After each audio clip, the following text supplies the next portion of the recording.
தன்னுடைய பவரை காங்கிரஸ் கட்சி இழந்து விட்டது. வாய்ப்பை பயன்படுத்தி நீங்க விஜயோட கூட்டணி சேர்ந்து பவருக்கு வர வேண்டும் அப்படின்னு விஜயினுடைய தந்தை சந்திரசேகர் இன்றைக்கு திருவாரூர்ல ஒரு பேட்டி கொடுத்திருக்கிறார். வெறுமனே வாயால் வடை சுட்டு கொண்டிருக்கக்கூடிய ஒரு விஜயை நம்பி யார் வருவாங்க? கூட்டணியை நடு ரோட்ல வச்சு பேசுறீங்கன்னா உங்களுக்கு என்ன அரசியல் ஞானம் இருக்கிறது? கனிமொழி ராகுல் காந்தி சந்திப்பும் இதை ஒட்டி தானா? திமுக காங்கிரஸ் கூட்டணி இது உறுதியாயிருச்சா? சீட்டுகள் என்ன? 28. விஜய் தேர்தலில் போட்டியிடுவாரா? அதுவே எனக்கு ஒரு கேள்வியா இருக்கு. கண்டிப்பாக விஜய் இந்த பயத்தினாலேயே ராமதாஸ் பாமக திமுக கூட்டணிக்கு வரப்போகிறது, பேச்சுவார்த்தை நடக்கிறது, இப்படி பல ஆருடங்கள் தொடர்ச்சியா விவாதிக்கப்பட்டு வருது.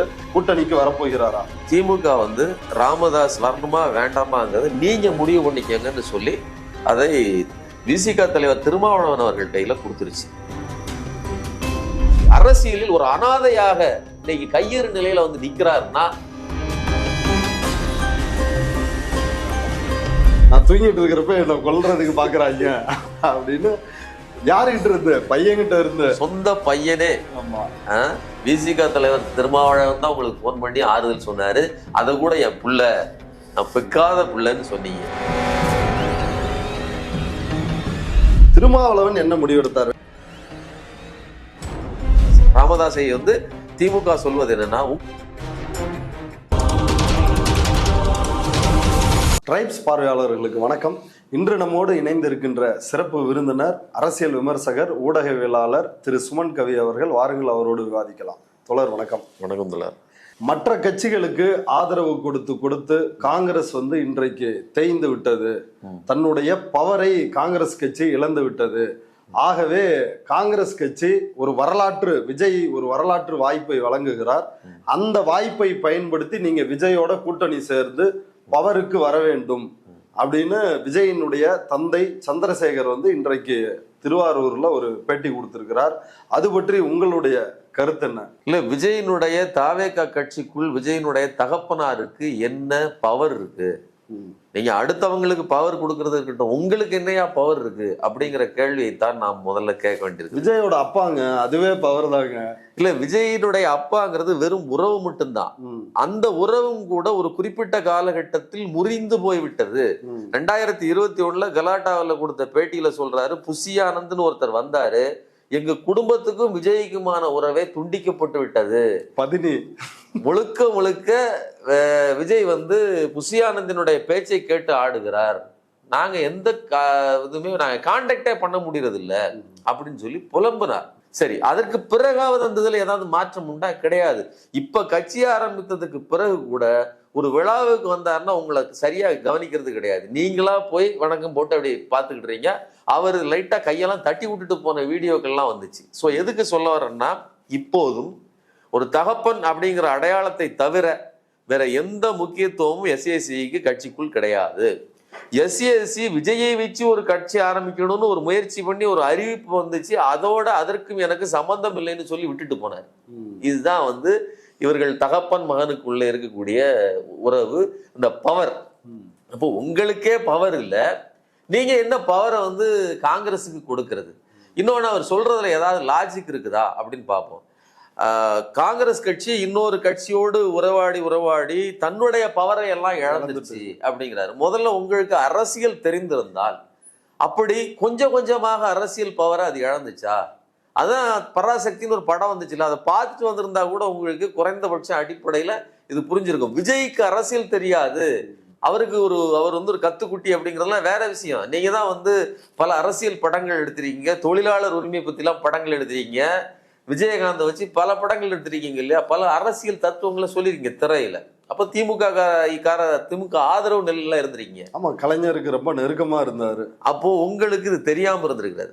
அப்போ குறைந்தபட்சம் எந்த அடிப்படையில் மக்கள் ஒரு திராவிட கட்சிக்கு மாறினார்கள், தேசிய கட்சி எங்க அடிபட்டு போனது?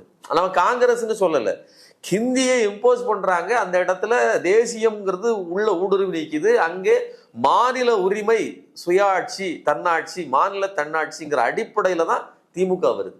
அதுக்கப்புறம் அதிமுக வருது. இதெல்லாம் ஒரு கட்டம். இப்போ வந்து இவர்களோடு சேர்ந்து வாழ வேண்டிய தேவை கட்டாயம் காங்கிரஸுக்கு இருக்குது. அது சர்வே பண்ண இருக்கிற கூட்டத்தை, தன்னிடம் இருப்பவர்களை சர்வே பண்ணுவதற்கு யாரோடாவது ஒட்டி வாழ வேண்டிய தேவை இருக்கே தவிர அவர்கிட்ட இருந்து உருவி அடுத்த கட்சிகள் வாழ்ந்துச்சுன்னு சரித்திரமே இல்லை. 65க்கு பிறகு அந்த நிலைமை அவங்க தான் ஸ்பிளிட் பண்றாங்க. ஆமா, எம்ஜிஆர் வந்து இந்திரா காந்தி இயக்குறாங்க, அவருக்கு இதே ரைடு கட்சி ஆரம்பிக்கிறார். இதெல்லாம் அரசியல் பார்வையாளர்களுக்கு தெரியும். காங்கிரஸ் ஒவ்வொரு முறையும் இழந்த அந்த பவரை மீட்டுக் கொள்வதற்கான முயற்சிகள்லாம் பண்ணிருக்கு. அது திமுகவோடு ரைடுலாம் விட்டு பேரம் பேசியிருக்குது. இதெல்லாம் கடந்த காலம். ஸோ அவ்வளவு நடத்தியும் கூட அவர்களால் மீண்டும் பழைய இடத்தை பிடிக்கவே முடியவில்லை. விட்டது தான்.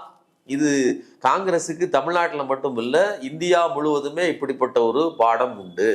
ஸோ எதுக்கு சொல்ல வரேன்னா, நீங்க பவரை கொடுக்க வேண்டிய அவசியம் இல்லை. இன்னொன்று, ஒரு வேளை விஜய்க்கு அப்படி ஒரு பவர் இருக்கா? நீங்க எஸ்சிக்கு பவர் இல்ல அப்படின்னு சொல்லிட்டீங்க, அந்த கட்சிக்குள்ளேயே பவர் இல்ல, அவர் விஜயோட அப்பா அப்படின்னு சொல்லிட்டீங்க. விஜய்க்கு காங்கிரஸுக்கு பவர் கொடுக்குற அளவுக்கு பவர் இருக்கா? அன்டெஸ்டட் அன்ப்ரூவன்கிற வார்த்தையை நாம தொடர்ந்து பேசிட்டு இருக்கிறோம். நீ இதுவரைக்கும் ஒரு பரீட்சை, நீ ஒரு மாணவராக இருந்தனா ஒரு பரீட்சையை எழுதி அதுல மார்க் எடுத்திருந்தா மட்டும்தான் இத்தனை மார்க் இருக்குங்க, நான் ப்ரொக்ரெசிவா இதை பண்ணுவேன் நீ பேச முடியும். இதுவரைக்கும் அதே மாதிரி ஒருத்தர் ஒரு கல்யாணம் ஆகி குழந்தை பெற்று எடுத்திருந்தா மட்டும்தான் அதுக்கான தகுதி இருக்கான்னு நம்ம சொல்ல முடியும். இன்னைக்கு வரையில நீ வந்து ஒரு சீட்டை கழிச்சு நீ வெளியில வரல, ஒரு வார்டு கவுன்சிலர் கூட உங்க கட்சியில கிடையாது. அப்போ இனிமேல் தான் நீங்கள் ஒரு பரீட்சை எழுதுறதா இருந்தால் அதை எழுதி உங்களை ப்ரூவ் பண்ணணும். இனிமேல் தான் நீங்கள் வந்து இந்த தேர்வில் அதாவது தேர்தலில் வெற்றி பெற்று உங்களை ப்ரூவ் பண்ணணும். அப்போ தனித்து நிற்பது அப்படிங்கிறது ஒரு ஒரு என்ன சொல்றதுன்னா, ஒரு புது கட்சிக்கு, அதுவும் ஒரு விஜயகாந்தை நீங்க முன்மாதிரியா வச்சுக்கிட்டேன்னு வச்சுக்கோங்களேன். 2005 அவர் எல்லா தொகுதியிலையும் நின்னாரு, ஒரு சீட்டு வென்றார். ஸோ இது ஒரு பெரிய மாற்றம். ஒரு 7-8% கிட்ட எடுத்தாருங்கும் போது அவருக்கான அந்த முக்கியத்துவம் கிடைக்கிறது. அப்படி எதுவுமே நடக்காமல் வெறுமனே வாயால் வடை சுட்டு கொண்டிருக்கக்கூடிய ஒரு விஜயை நம்பி யார் வருவா? ஒண்ணு. இன்னொன்னு, நீங்க காங்கிரஸை மற்றவர்கள் பயன்படுத்தி கொண்டார்கள்னு சொல்றீங்க, ஆனா நீங்க பயன்படுத்துறது மட்டும் இல்லை, இழிவுபடுத்துறீங்க. அது ஒரு தேசிய கட்சி, அதுக்கான அழைப்பையோ அல்லது ஒரு கூட்டணி விவகாரங்களையோ பேசுறதுங்கிறது நீங்க போகிற போக்கில் ஒரு பிரஸ் மீட்ல பேசுவீங்களா? இது என்ன ஒரு திரைப்படம் பற்றிய ஒரு விஷயமா? அப்படி திரைப்படம் பற்றிய உரையாடலே முறிஞ்சு போவதற்கு வாய்ப்பு இருக்கு. அப்படி இருக்கும்போது ஒரு கூட்டணியை நடு ரோட்ல வச்சு பேசுறீங்கன்னா உங்களுக்கு என்ன அரசியல் ஞானம் இருக்கிறது? நான் சொல்றது விஜய்க்கு கேட்கல, விஜய்க்கு அந்த பக்குவம் இல்லாம இருக்கலாங்க, உங்களுக்கு என்னங்க இருக்குது? அப்போ அது மட்டும் இல்ல, அவர் வந்து ரொம்ப தெனாவட்டா பேசுறாருங்க. அந்த பேச்சின் ஒவ்வொரு இடத்துலையும் அவர் பதில் சொல்லலை. அந்த பையன்ட்ட தம்பிங்க வாங்க கேள்வி கேட்கிறார். யாரு? பத்திரிகையாளர் நம்மகிட்ட கேள்வி கேட்பாங்க அல்லது செலிபிரிட்டிகிட்ட கேள்வி கேட்பாங்க. இவர் பத்திரிகையாளர்கிட்ட கேள்வி கேட்கிறார். காங்கிரஸோட பெருமை என்னன்னு தெரியுமா? அது எவ்வளவு பெரிய கட்சி? காங்கிரஸ்னா என்னன்னு தெரியுமா? அது என்ன கட்சி சொல்லுங்க, சும்மா சொல்லுங்க அப்படின்றாரு. அப்ப அவன் வந்து அவர் என்ன சொல்றாப்புல, அது வந்து சுதந்திரத்துக்காக போராடிய கட்சிங்க, சுதந்திரத்தை வாங்கி தந்த கட்சி. சரி, அவர்கள் பவர் எல்லாம் இந்த மாதிரி போயிடுச்சு. நாங்க வந்து விஜய், நாங்க கிடையாது, நான் கிடையாது, விஜய் வந்து பவர் கொடுப்பாரு, நீங்க போய் சொல்லணும், நீங்க இந்த மாதிரி சொல்றாங்க அப்படின்னு சொல்லணும்னு சொல்றாரு. இதெல்லாம் எவ்வளவு தெனாவட்டான பேச்சு. ஒரு காங்கிரஸ்காரனுக்கே வச்சுக்கிடுவோமே, காங்கிரஸ்காரன் திமுகவையே போட்டு வாங்கிக்கிட்டு இருக்கிறான், அவங்கிட்ட போய் நீங்க வந்து இப்படி ரோட்ல நின்று பேரம் பேசிக்கிட்டு இருந்தீங்கன்னா அவர்களுக்கு எவ்வளவு ஒரு, ஏற்கனவே அவர்களுக்கெல்லாம் ஒரு வகையான ப்ரைடு இருக்கும். நாங்களாம் ஒரு பாரம்பரியமான கட்சியில இருந்தவங்க, இன்னைக்கு பவர் குறைவாக இருப்பதனால் நாங்கள் தாழ்ந்தவர் அல்ல அப்படிங்கிற உணர்ச்சி அவர்களுக்கு இருக்கும். இப்போ ஒரு சினிமா டைரக்டரு ஒரு சினிமாக்காரனை வச்சுக்கிட்டு இப்படி பேரம் பேசினா அதை எப்படி மதிப்பார்கள்? அதற்கான எதிர்வினை சரியா ஆட்டினாரு நம்ம செல்வ பிறந்தவை. நாங்க எல்லாம் ஏற்கனவே பூஸ்ட் போர்ன்விட் எல்லாம் குடிச்சு தப்பா தாங்க இருக்கிறோம், எங்களுக்கு எக்ஸ்ட்ராவா ஒரு பவர் தேவையில்லை, ராகுல் காந்தி எல்லாம் எங்களுக்கு கொடுத்துட்டு தான் இருக்காரு அப்படின்னு போட்டு உடைத்திருக்கிறார். இதற்கு மேலும் மூக்குடைப்பு தேவையில்லைங்கிற அளவிற்கு அடிச்சு தூக்கி இருக்கிறாரு. இப்ப ஏற்கனவே தொடர்ச்சியா காங்கிரஸில் உள்ள ஒரு தரப்பு, பிரவீன் சக்கரவர்த்தியிலிருந்து மாணிக்கம் தாக்கூர், பிரவீன் சக்கரவர்த்தி போய் நேரடியா விஜயை சந்தித்தார். கிரீஷ் சோடங்கர் மேலிட பொறுப்பாளர் என்ன சொன்னார்னா, இட்லி தோசை சாப்பிடுறதுக்கு போய் சந்திச்சிருப்பாங்க அப்படின்னு அவர் ஒரு பேட்டி கொடுத்தாரு. அதற்கு பிறகு மாணிக்கம் தாக்கூர் இவங்க எல்லாரும் ஆட்சியிலும் பங்கு, அதிகாரத்திலும் பங்கு வேண்டும், கூட்டணி ஆச்சு அப்படின்னு ஒரு விஷயத்த முன் வச்சாங்க. திரும்ப எல்லாரும் டெல்லி போனாங்க, வந்துட்டு எல்லாம் சைலண்ட் ஆயிட்டாங்க. இப்போ இந்த கூட்டணியினுடைய நிலவரம் என்னவாக இருக்கிறது? இல்ல இன்னும் இந்த காங்கிரஸில் உள்ள ஒரு தரப்பினுடைய முயற்சிகள் இன்னும் தொடர்ந்து கொண்டு இருக்கிறதா?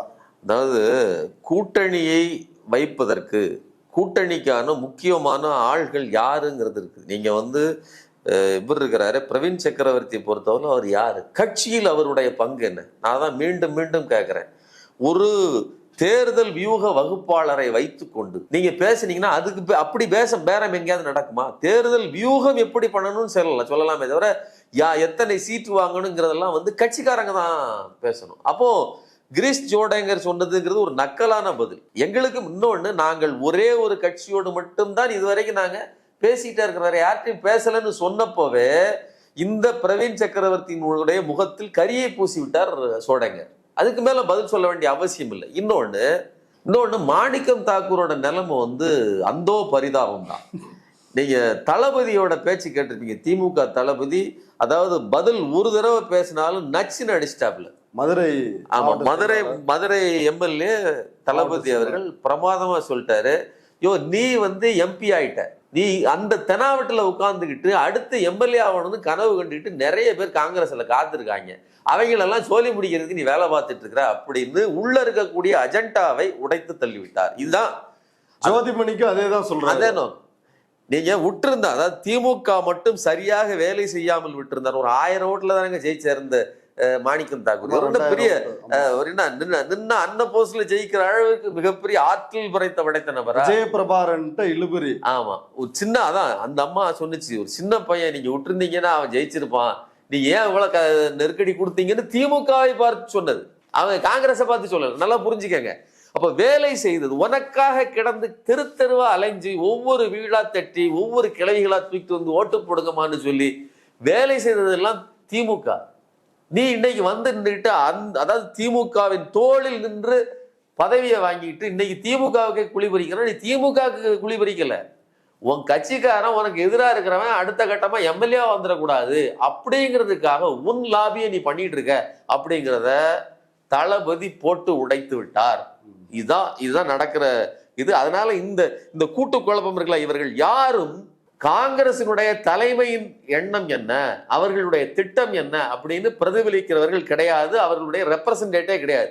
ஜோதிமணியாக இருந்தாலும் சரி அல்லது மாணிக்கம் தாக்கூராக இருந்தாலும் சரி, பிரவீன் சக்கரவர்த்திலாம் ஒரு புரோக்கர், அவருக்கு அதற்கு மேல் எந்த மரியாதையும் கிடையாது. ஓகே, இப்ப இன்றைக்கு ராகுல் காந்தியை டெல்லியில திமுகவினுடைய நாடாளுமன்ற உறுப்பினர் கனிமொழி 1 மணி நேரம் சந்தித்து உரையாடி இருக்கிறாங்க. அந்த சந்திப்பு என்ன நடந்திருக்குது?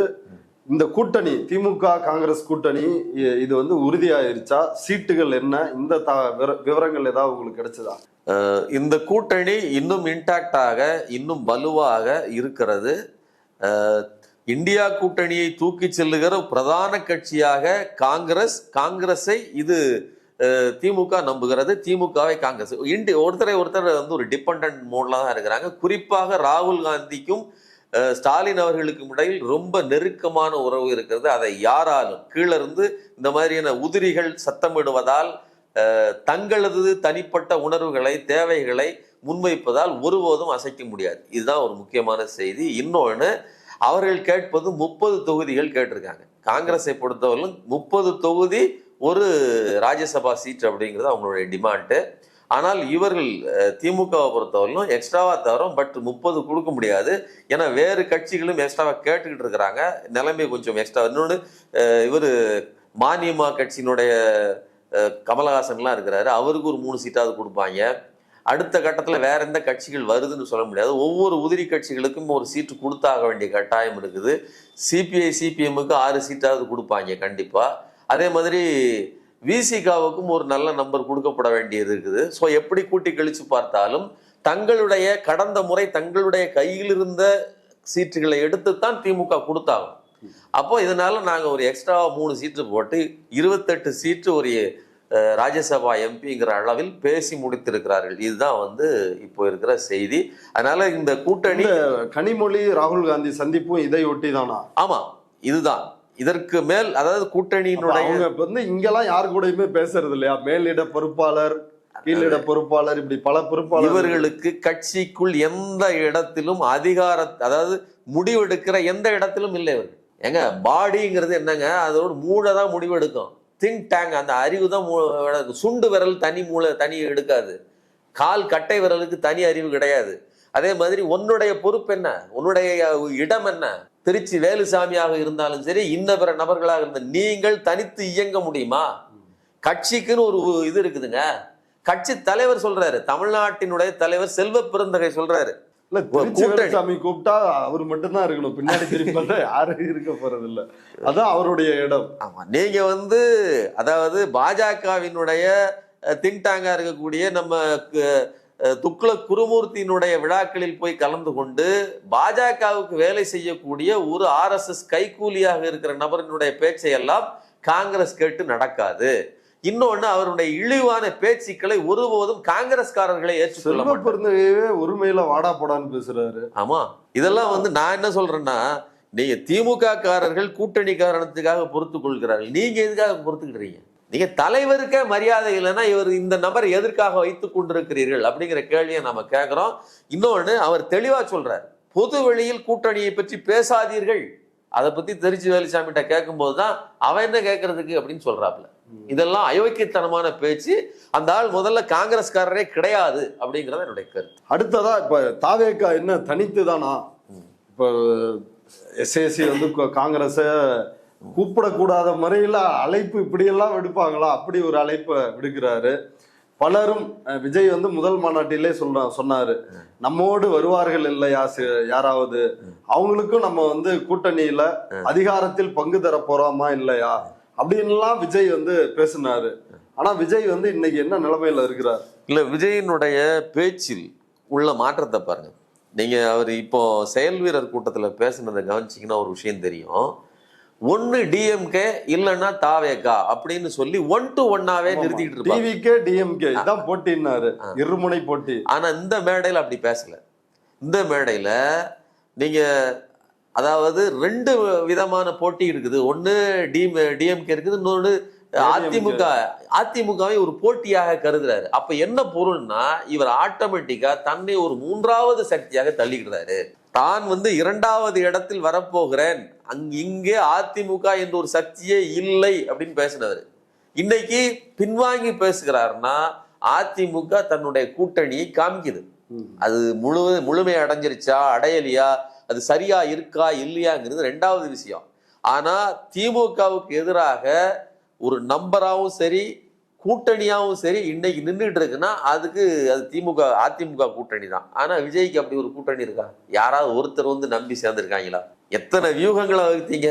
ஆட்சியில் பங்கு, அதிகாரத்தில் பங்கு, கடை வைத்தேன் கொள்வார் இல்லைங்கிற மாதிரி திறந்து வச்சிருந்தீங்க வாசலை எல்லாம். ஆமா, விகடன் அந்த எல்லோருக்குமான தலைவர் அம்பேத்கர் புத்தக வெளியீட்டு விழால எங்க அண்ணன் திருமாவளவன் இங்கு திமுகனாலதான் வரல, அவங்க கொடுத்த அழுத்தத்தினால, அவர் இங்கு வராவிட்டாலும் அவருடைய உள்ளமெல்லாம் இங்கதான் இருக்குது அப்படின்னு வந்து பேசினாரு.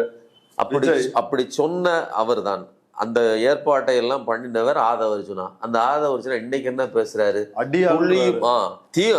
திமுகவின் அடியாள் 20 பேர் கூட அந்த கட்சியில இல்ல. என்ன தெனாவட்டு? நான் இதைத்தான் சொல்றேன். நாம இதே இடத்துல வச்சு பேசியிருக்கிறோம். இந்த ஆதவர்ஜுனாவும் ஒரே புள்ளியில் வர்றாங்க. ஆமா, திமுக. நீங்க ஆதவர்ஜுனாவுடைய விஷயம் நடக்கும்போது அவர் வந்து விசிகாவுக்குள் வந்து நின்று ஆட்சியில் பங்கு அதிகாரத்தில் பங்குன்னு பேசும்போது நாம இதே இடத்தில் வைத்து பேசி இருக்கிறோம். இவர் கட்சிக்குள் கலகம் விளைவிக்கிறார், கூட்டணியை உடைப்பதற்கு வேலை செய்கிறார் அப்படின்னு சொன்னோம். அன்னைக்கு சில பேர் விசிகாவில் இருந்தவர்கள், ஐயா எங்களுக்கு இப்ப அதிகாரம் வந்தா உங்களுக்கு பொறுக்கலையான்னு சொல்லி பொங்கினார்கள். அதெல்லாம் வந்து நினைச்சு பார்க்கணும். எதுக்கு சொல்றேன்னா, இல்ல உண்மைதான். நம்மளே பண்ண நேர்காணல் தானே முதல் முறையா நம்ம அதை பண்ணணும். இவருடைய நோக்கமே இந்த கூட்டணியை உடைப்பது அப்படின்னு. ஆனா அந்த நேரத்தில் ஒரு தலைவருக்கான பொறுமையோடு காத்திருந்தார் விசிக தலைவர். இங்க ஏதோ சதி நடக்குது, ஏன்னா பல இதே மாதிரி எத்தனை பேரை பார்த்திருப்பார், காத்திருந்தார். இன்னைக்கு அதே மாதிரி அங்க போய் நின்றுட்டு இழிவுபடுத்தி பேசுறாரு. ஒரு தலித்தை முதலமைச்சராக்குவதுதான் என்னுடைய இலக்குன்னு பேசின ஒருவன், ஒரு தலித் தலைவர், அதுவும் வாழும் அம்பேத்கர் இன்னைக்கு இருந்திருந்தா என்ன வேலையை செய்திருப்பாரோ அதை இன்னும் வீரியமாக செய்து கொண்டிருக்கிற களத்தில் இருக்கக்கூடிய ஒருவரை பார்த்து உன் கட்சியில 20 பேர் தான் இருக்கிறாங்க, வேற மற்றவங்க எல்லாம் என் கட்சிக்கு வந்துட்டாங்க சொல்லாம கொள்ளாமன்னு சொல்றது எந்த அளவிற்கு தெனாவட்டானது. அதனாலதான் உங்களுக்கு நீங்க திருத்தணியில போட்டு உருவ பொம்மை எரிச்சாங்க, அதுக்கப்புறம் சாவர்கர் மாதிரி பின்வாங்கி ஐயோ நான் தப்பா சொல்லாதீங்க அப்படின்னு சொல்லி கோர்ட்டுல போய் எனக்கு கொஞ்சம் மென்டல் ப்ராப்ளம் நான் போட்டேன் அப்படின்னு அந்த ட்வீட்டுக்கு மன்னிப்பு கேட்டாப்ல. இப்ப பேசிட்டு வந்து திமிருத்தனமா பேசிட்டு மன்னிப்பு கேட்கிறாப்ல. அப்போ இவர்களுடைய என்னன்னு பாத்தீங்கன்னா விசிகாவை குறிச்சு இழுத்து வரணுங்கிற அந்த மிஷன் தோற்று விட்டது. அந்த விரக்தியின் வெளிப்பாடு நீ வந்து காவல் காத்துட்டு இருக்கிற அப்படின்னு சொல்லி வசை மாறி பொழிகிறார். அவங்க மிஷன் காலி ஆகி போச்சு. அதே மாதிரி காங்கிரஸை எப்படியாவது இழுத்து விட வேண்டும், அந்த மிஷனும் காலி. அதனால என்ன சொல்றாங்க, உங்களுக்கு வாய்ப்பு கொடுக்குறோம் வேணா வந்து பயன்படுத்திக்கங்க. அதாவது முதல்ல வாய்ப்பு கேட்டு போகும்போது பாரதி ராஜா கிட்ட ஒரு புத்தகத்தை தூக்கி கொண்டு போய் வைரமுத்து கொடுத்துட்டு, அதாவது ஒரு 20-22 வயசு பையன், நான் கவிதை எழுதியிருக்கிறேன், முடிந்தால் என்னை பயன்படுத்தி கொள்ளுங்கள் அப்படின்னு சொல்லிட்டு போயிருக்காப்புல. அதை வந்து அவர் பாரதி ராஜா சொல்லும்போது அவன் வித்தியாசமா இருக்கிறான், ஒரு தெனாவட்டா சொல்லிட்டு போறான், அப்படி என்னதான் இருக்குன்னு சொல்லி அந்த புக்கை படிச்சு பார்த்துட்டு அவரை வாய்ப்பு கொடுத்தேன்னு சொல்றாரு. அது ஒரு வித்யா கர்வம், அது வந்து கலைக்கு உதவும். ஆனா அந்த கர்வம் வந்து இதுக்கு உதவ, கூட்டணிக்கு உதவ. நீ ரோட்ல வச்சு நின்றுட்டு முடிஞ்சா என்னைய பயன்படுத்திக்க அப்படின்னு சொன்னா ரேட் எவ்வளவுன்னு கட்டுவான். புரியுதா உங்களுக்கு? இது வந்து அசிங்கமா போயிடும் அந்த மாதிரியான தெனாவட்டு பேச்சுகள் எல்லாம். அப்ப ஏன் அந்த தெனாவட்டு பேச்சு வருதுன்னா, 2 இடத்திலும் நீங்கள் தோற்று போயிருக்கிறீர்கள். உங்களுடைய கூட்டணி வியூகங்கள், அதாவது உங்களை யாரும் மதிக்கிறது இல்ல. விஜய சத்தியம் கேட்கிறாரு, யாரும் வந்து விட்டுட்டு போயிட மாட்டேன்னு வந்து சத்தியம் பண்ணுங்க அப்படின்றாரு. இன்னொன்னு பாருங்க, பழைய கூட்டணி வியூகங்கள் தோற்று போச்சு. இப்போ அதிமுகக்குள்ள இருந்து செங்கோட்டையனை கூப்பிட்டு வந்தாங்க. செங்கோட்டையனுக்கு சத்திய பிரமாணம் என்ன? பழசு பற்றைய ஃபுல்லா அடுத்து ஏற்கனவே டிடிவி ஓபிஎஸ் இவங்களெல்லாம் வளைச்சு பிடிச்சி அள்ளிட்டு வர்றதுதான் என் வேலைங்க. நான் அந்த மிஷனை எடுத்துக்கிடுறேங்க. ஏன்னா அவர் ஒரு டிபார்ட்மெண்ட்டை எடுத்துக்கிட்டு ஓகேன்னு உள்ள வந்திருக்கிறார். ஆனா என்ன பிரச்சனைன்னா, அவரே பிரஸ் மீட்ல சொல்றாரு, நாங்க அதாவது அதிமுக சைட்ல இருந்து யார்ட்டையாவது பேசணும்னா, ஓபிஎஸ் போய் பேசணும்னா உடனே டெல்லியில இருந்து வந்துடுறாங்க. அப்ப டெல்லியில இருந்து நேரடியா ஓபிஎஸ் பேச்சு நடக்குது.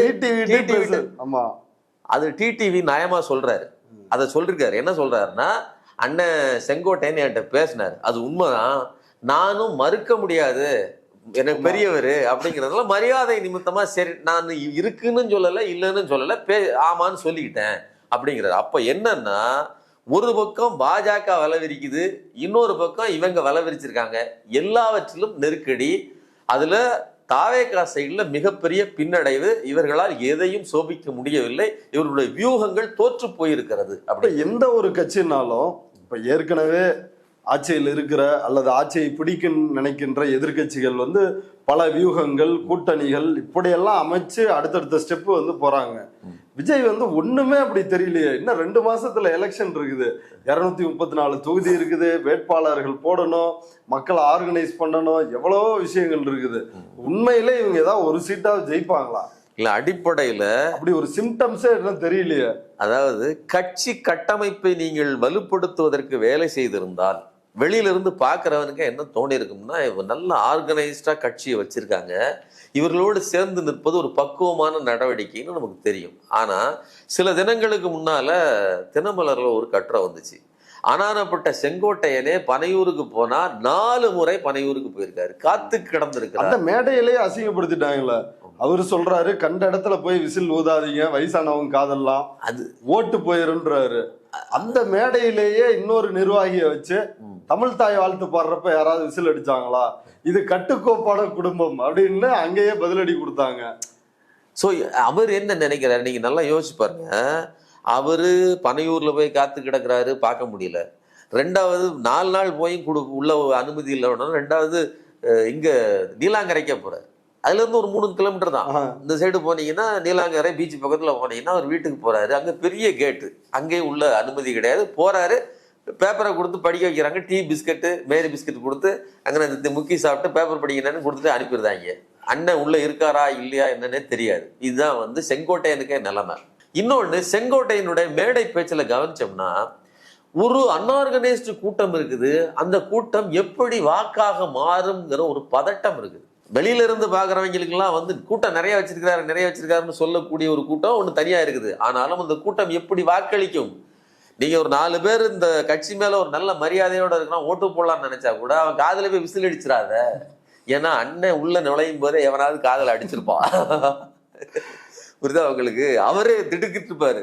யோ இப்படிலாம் அடிச்சா எவையா நமக்கு ஓட்டு போடுவான் அப்படிங்கிற நிலைமையில தான் அதை அப்படியே வெளியில பேசுறாரு. ஸோ இந்த நிலைமையில் ஒன்று அன்ஆர்கனைஸ்டா கட்சிக்காரர்கள், உதிரியாக கிடக்கக்கூடிய தொண்டர்கள், எந்த விதத்திலையும் கட்டமைப்பு இல்லாத ஒரு கட்சி, இதை நம்பி யாரும் வருவதற்கு தயாராக இல்லை.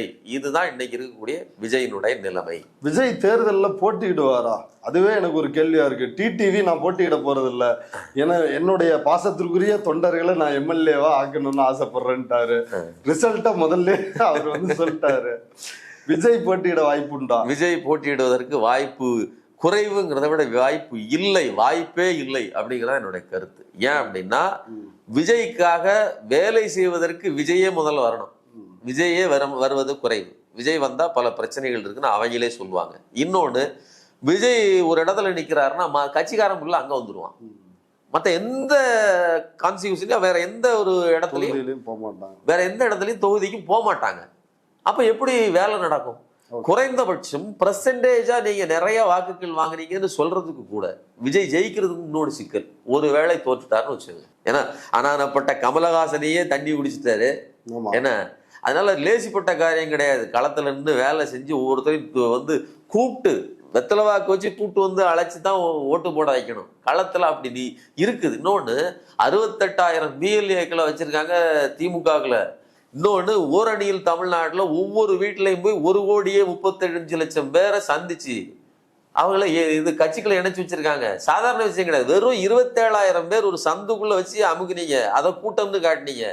2 லட்சம் 3 லட்சம் பேரை ஒவ்வொரு கூட்டத்துக்கும் கூட்டிட்டு வராங்க திமுகவில். சாதாரண விஷயம் கிடையாது. நீங்க வடக்கு மண்டல மாநாட்டில் மட்டுமே 2 லட்சம் பேர் வந்திருக்காங்க. இளைஞர் அணியில முப்பெரும் விழாவில் 3 லட்சம் பேர், 1 லட்சம் பேர் சீருடையோட வந்திருக்காங்க. இவ்வளவு கட்டுக்கோப்பா இருக்கக்கூடிய ஒரு கட்சி உங்களை சும்மா விடுமா? நீங்க விஜய் ஜெயிச்சுக்கங்க அப்படின்னா விட்டுக்கிட்டு இருக்கோம். அதுக்கு வலுவான கேண்டிடேட் போடும். கண்டிப்பாக விஜய் இந்த பயத்தினாலேயே நிற்க மாட்டார் அப்படிங்கிறது என்னுடைய கருத்து. திமுக கூட்டணியில் பாமக இப்ப இரு பிளவா இருக்குது. ஒன்னு அன்புமணி பாமக, இன்னொன்னு ராமதாஸ் பாமக. அன்புமணி பாமக அதிமுக பாஜக கூட்டணியில் ஐக்கியமாகி விட்டது. ராமதாஸ் பாமக திமுக கூட்டணிக்கு வரப்போகிறது, பேச்சுவார்த்தை நடக்கிறது. இப்படி பல ஆருடங்கள் தொடர்ச்சியா விவாதிக்கப்பட்டு வருது. நீங்கள் விசாரித்த வரையில் அது என்ன நிலவரத்துல இருக்கு? கூட்டணி உண்மையிலேயே திமுகவில் ராமதாஸ் என்ன கூட்டணிக்கு வரப்போகிறாரா? இல்ல, ராமதாஸ் விவகாரத்தை பொறுத்த வரையிலும் திமுக வந்து ராமதாஸ் வரணுமா வேண்டாமாங்கிறது நீங்க முடிவு பண்ணிக்கங்கன்னு சொல்லி அதை விசிக தலைவர் திருமாவளவன் அவர்கள் கையில கொடுத்துருச்சு. என்ன காரணம் அப்படின்னா, விசிகாவினுடைய அந்த நிலைப்பாடு இருக்குல்ல, திமுக கூட்டணிக்கு காங்கிரஸ் எப்படி திமுக, அதாவது இந்தியா கூட்டணிக்கு திமுக எப்படி ஒரு வலுவான கட்சியோ அதே மாதிரி தமிழ்நாட்டில் இருக்கக்கூடிய இந்த திமுக தலைமையினர் ஒரு கூட்டணிக்கு விசிக ஒரு பிரதானமான கட்சி. ஏன்னா சமூக நீதி பார்வையில் அதோட பாரம்பரியத்தில் ஒரு கொள்கை கூட்டணி அப்படின்னு சொன்னா அது திமுகவுக்கும் விசிகாவுக்கும் அமைந்திருப்பது மட்டும்தான். இன்னொன்னு, அந்த விசிகாவை வீழ்த்துவதற்காக கடந்த காலத்தில் இந்த ராமதாஸ் செய்த சேட்டைகள் இருக்குல்ல, அது மிக கொடூரமானது. 2012-13 ஆண்டுகளில் தான் இவர்கள் தீவிரமாக விசிகாவை ஒழிச்சு கட்டுறது. இன்னும் சொல்வதாக இருந்தால் தலித் அல்லாதார், தலித் அதாவது வன்னியர் கூட கிடையாது, தலித்துக்கு எதிராக ஓபிசி சமூகங்களை எல்லாம் ஒன்றாக கூட்டி கூர்மைப்படுத்தினார். அந்த நாடக காதல். நீங்க 2013 ஏப்ரல்ல இங்க மாமல்லபுரத்துல ஒரு கூட்டம் கூட்டினாங்க. அந்த கூட்டத்துல தான் முதலாக நாடக காதல் அப்படிங்கிற அந்த ப்ரொபோசலை வைக்கிறாங்க. அது மிகப்பெரிய பேசுபொருளா இருந்துச்சு. காதல்ல என்னையா நாடக காதல்? அன்பு தானே காதல். அந்த அன்பை கூட ஒரு டூலாக பயன்படுத்துறாங்க அப்படின்னு சொல்லி விசிக காரர்களை, குறிப்பாக தலித்து மக்களை ஒட்டுமொத்தமாக இழிவுபடுத்தினார் ராமதாஸ். அந்த இழிவு, அந்த பாவத்துக்கு நான் வந்து அதாவது என்ன சொல்றேன்னா, பாவம் இதெல்லாம் வந்து எனக்கு நம்பிக்கை கிடையாது. இருந்தாலும் கடைசி காலத்துல இவ்வளவு பெரிய ஒரு பின்னடைவை சந்திச்சு அரசியலில் ஒரு அனாதையாக இன்னைக்கு கையேறு நிலையில வந்து நிக்கிறாருன்னா, அன்னைக்கு 2013 ஒவ்வொரு இடத்துலையும் பிசிக தலைவர் திருமாவளவன் அவர்கள் ஏறுகிற மேடையில ஃபுல்லா அவரை அடிச்சு கொள்றதுக்கு ஆள் ரெடி பண்ணி வைக்கிறது இவர்கள்.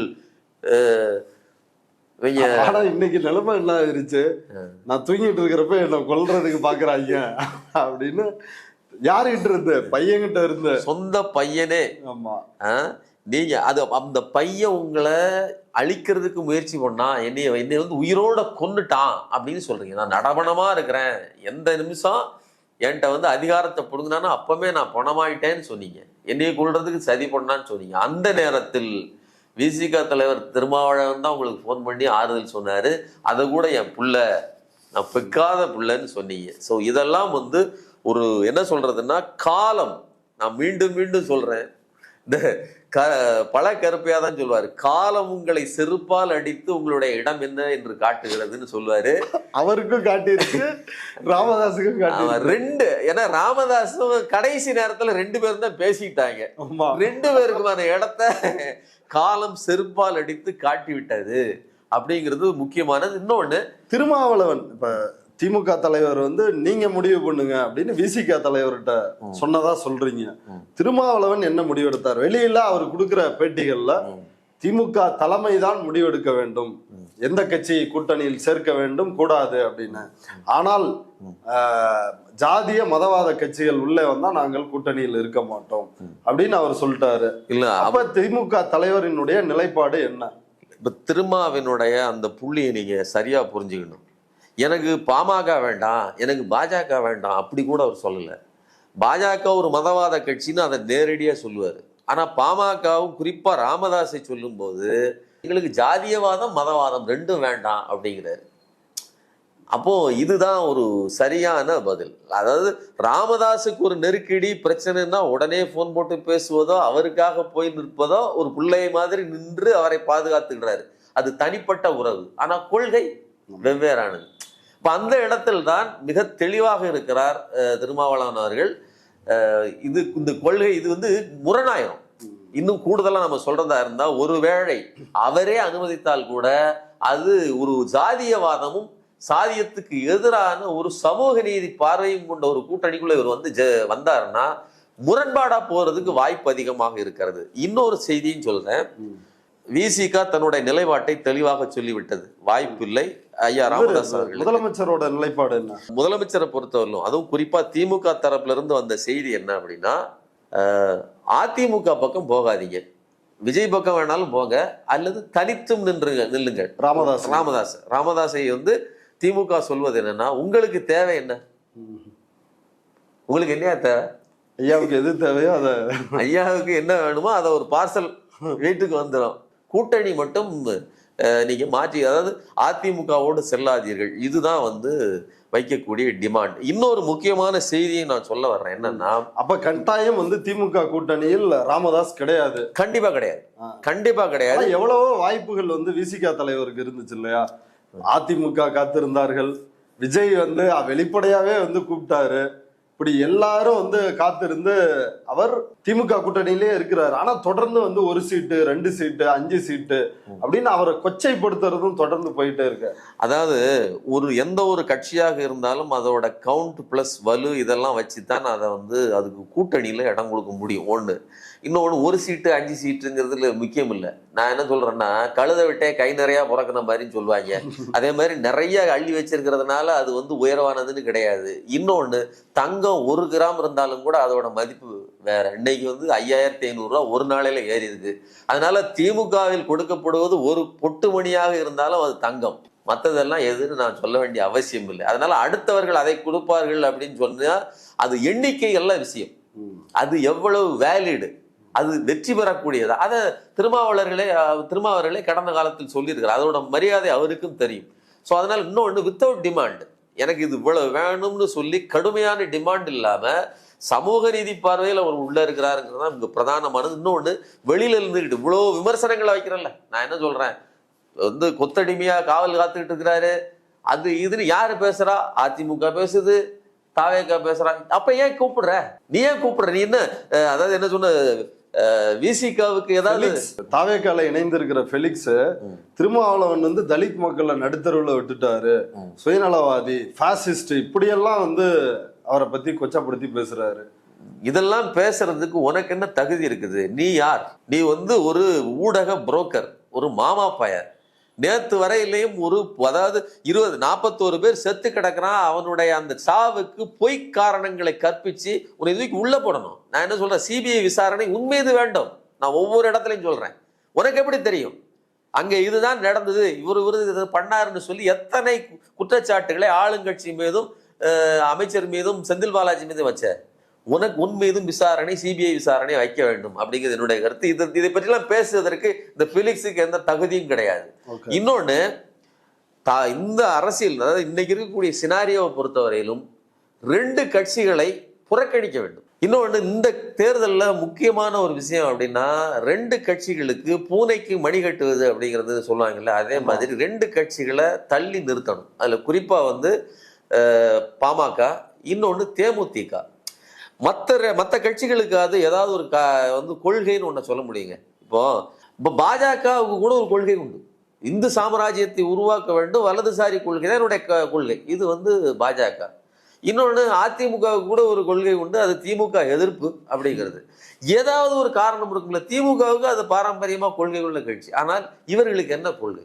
தேர்தலுக்கு தேர்தல் வரணும், பெட்டியை மட்டும் வந்து பங்கு போட்டு பிரிக்கணும், சீட் என்ன எங்களுக்கு எக்ஸ்ட்ரா கொடுங்க அப்படின்னு, +1 ராஜ்யசபா, என் பையனுக்கு ஏதாவது கொடுங்க அப்படின்னு இடுப்புல தூக்கி வச்சுட்டு வர மச்சானு கொண்டு கொடுங்க. இதெல்லாம் வந்து இதை என்டாஸ் பண்ணவே கூடாதுங்க.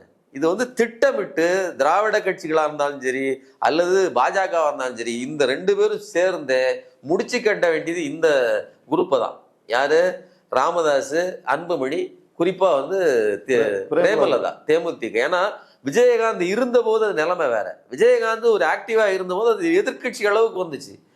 அழிஞ்சதுக்கு அப்புறம் வந்து வேலையே இதுன்னு ஆகி போச்சுல்ல. ஸோ இது வந்து அரசியலே கிடையாது அப்படிங்கிறது என்னுடைய கருத்து. ஓகே தோழர், பொறுத்திருந்து பார்க்கலாம். இவ்வளவு நேரம் நம்முடைய பார்வையாளர்களுக்காக நேரத்தை ஒதுக்கி உங்களோட கருத்துக்களை பகிர்ந்துட்டதுக்கு ரொம்ப நன்றி. ரொம்ப நன்றிங்க.